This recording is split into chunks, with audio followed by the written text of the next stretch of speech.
अस्सलामुअलैकुम। BTV news के साथ मैं हूं निदा अरशद। नजर डालते हैं न्यूज़ हेडलाइंस पर।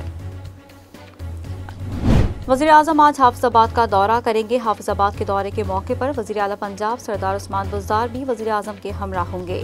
दौरे के दौरान वज़ीर-ए-आज़म DHU अस्पताल मंसूबे और यूनिवर्सिटी का संग बुनियाद भी रखेंगे। वज़ीर-ए-आज़म इंसाफ कार्ड का दायरा कार बढ़ाने का भी ऐलान करेंगे। वज़ीर-ए-आज़म म्यूनसिपल स्टेडियम में जलसे से भी खिताब करेंगे। दूसरी जानिब म्यूनसिपल स्टेडियम में जलसे की तमाम तैयारियां मुकम्मल कर ली गई हैं। मुकामी अहदेदारों ने दावा करते हुए कहा कि हाफिजाबाद का जलसा PDM के जलसों से बड़ा होगा। स्टेडियम में 10,000 से ज़ायद कुर्सियां लगाई गई हैं।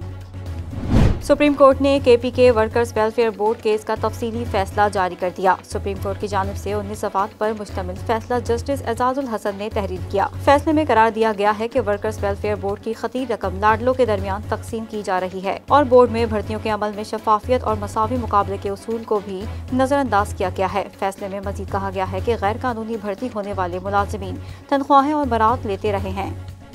जिला लोअरदीर में नामालूम अफराद ने कार पर फायरिंग कर दी, जिसके नतीजे में मियां बीवी और इनके 2 बच्चे जाँ बहक हो गए। पुलिस के मुताबिक 4 अफराद की हलाकत का वाकया लोअरदीर के इलाके चकदर्रा में पेश आया है, जहां तुरमंग से ऊद शाह आलम बाबा जाने वाली एक कार पर नामालूम मुलजिमान ने फायरिंग कर दी। पुलिस का कहना है कि फायरिंग के नतीजे में मियां बीवी और इनके 2 बच्चे जाँ बहक, जबकि कार में सवार मजीद 2 अफराद शदीद जख्मी हो गए।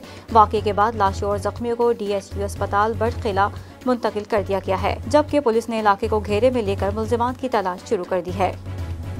CTD से मुकाबले में 2 दहशतगर्द हलाक और 2 फरार हो गए। तर्जुमान CTD के मुताबिक हलाक होने वाले दहशतगर्दों की शनाख्त इमरान और शकील नाम से हुई है, जिनका ताल्लुक कालादम तंजीम से बताया जाता है। CTD हुकाम का कहना है कि दहशतगर्दों के कब्जे से असलहा और हैंड ग्रेनेड्स बरामद हुए हैं। दहशतगर्द DG खान में कानून नाफिज करने वाले इदारों पर हमले की मंसूबाबंदी कर रहे थे। हुकाम के मुताबिक मुकाबले के दौरान दहशतगर्दों के 2 साथी फरार हो गए, जिनकी तलाश जारी है। कोरोना वायरस की रोकथाम के लिए बनाए गए national command and operation centre ने इंडोर शादी की तकरीबात पर 20 नवंबर से 31 जनवरी 2021 तक पाबंदी आयद कर दी। मुल्क में कोरोना वायरस के बढ़ते खतरात के पेश नज़र NCOC ने अहम फैसले किए हैं। NCOC का कहना है कि आउटडोर शादी तकरीबात में 1000 से ज़ायद अफराद की शिरकत ममनू होगी, जबकि शादी की तकरीबात में SOPs पर सख्ती से अमल दरामद बनाना लाजमी होगा। पाकिस्तान मेडिकल एसोसिएशन ने खबरदार किया है कि कोरोना की दूसरी लहर बहुत महलिक है, लिहाजा एहतियाती तदाबीर पर सख्ती से अमल दरामद करवाया जाए। PMA ने मास्क लाजमी पहनने और खिलाफ वर्जी पर जुर्माना आयद करने के हुकूमती इकदाम को सराहते हुए अपने एक बयान में कहा कि मास्क न पहनने वालों के खिलाफ कार्रवाई जरूर करें, थोड़े जुर्माने आयद करें और इस अमल पर सख्ती से अमल दरामद कराएं। PMA का कहना है कि वबा की दूसरी लहर बहुत महलिक है और इससे 3 हफ्तों में 8 डॉक्टर्स मौत का शिकार हो चुके हैं। चेयरमैन पाक China economic corridor authority Asim Salim Bajwa से नए चीनी सफीर नोंग रोंग ने मुलाकात की है। चीनी सफारत खाने का कहना है कि आसिम सलीम बाजवा और नोंग रोंग की मुलाकात में दोनों ममालिक के दरमियान ताल्लुकात और CPEC की तामीर से मुतालिक उमूर पर गुफ्तगू हुई।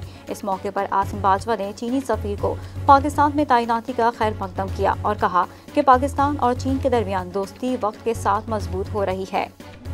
सऊदी अरब में काम करने वाले लाखों पाकिस्तानियों के लिए खुशखबरी। PIA ने अल-कसीम के लिए परवाज़ों का बाकायदा आगाज कर दिया है। पहली परवाज़ 18 नवंबर को शुरू होगी। PIA ने एक नई मंजिल सऊदी अरब का शहर अल-कसीम मुतारिफ करा दी है। सऊदी अरब के वस्त में वाक़ अल-कसीम में कई लाख पाकिस्तानी काम कर रहे हैं। परवाज़ें बुध और जुम्मे के रोज़ बिलतरतीब मुल्तान और इस्लामाबाद से रवाना होंगी।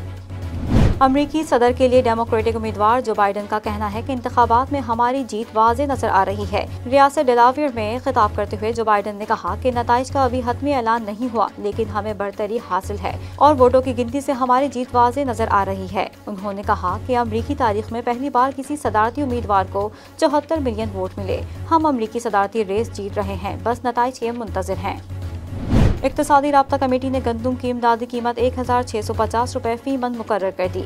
मुशीर खजाना अब्दुल हफीज शेख की ज़ेर सदारत ECC का इजलास इस्लामाबाद में हुआ, जिसमें फ्लोर मिल्स को 38,000 मैट्रिक टन योमिया गंदम फराहम करने की मंजूरी दी गई, जिसके तहत पंजाब को 25,000, सिंध को 8,000, खैबर पख्तूनख्वा को 4,000 और बलोचिस्तान के लिए 1,000 मैट्रिक टन गंदम रवाना की जाएगी। ताहम मौजूदा रिलीज प्राइस 1475 रुपये फी मन बरकरार रहेगी।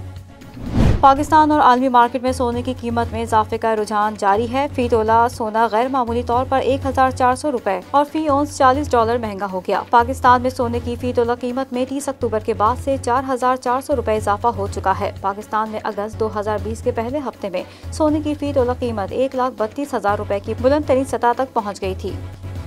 अदाकार इमरान अशरफ की किसी अवार्ड में शो में पहली बार नामजदगी पर इनके बेटे रोहाम को सबसे ज्यादा खुशी है। इंस्टाग्राम पर इमरान अशरफ ने एक वीडियो शेयर की जिसमें अवार्ड की नामजदगी मौसूल होने पर इनका बेटा खासा पुरजोश होकर खुशी का इजहार कर रहा है। मद्दाहों ने इमरान अशरफ के बेटे को तकरीबन 4 माह कबल ही पहली बार देखा था। जिम्बाब्वे से T20 सीरीज का पहला मैच आज रावलपिंडी में होगा। वनडे सीरीज में जिम्बाब्वियन टीम ने तवक्कुआत से ज्यादा मज़ाहमत करते हुए पाकिस्तान का डट कर मुकाबला किया। पहला मैच जीतने की पोजीशन में होने के बावजूद हारने के बाद बुलंद हौसला मेहमान साइड ने तीसरे मुकाबले में बेहतरीन कारकर्दगी पेश करते हुए अपसेट किया। इस फतह का एतमाद लिए मैदान में उतरने वाले जिम्बाब्वियन टीम अब T20 सीरीज में भी हैरान करने की कोशिश करेगी। न्यूज़ स्टूडियो से फिल वक्त इतना ही। मज़ीद खबरों से बाखबर रहने के लिए विजिट कीजिए हमारी वेबसाइट www.btn.tv और सब्सक्राइब करें हमारा YouTube चैनल बदर टेलीविजन नेटवर्क।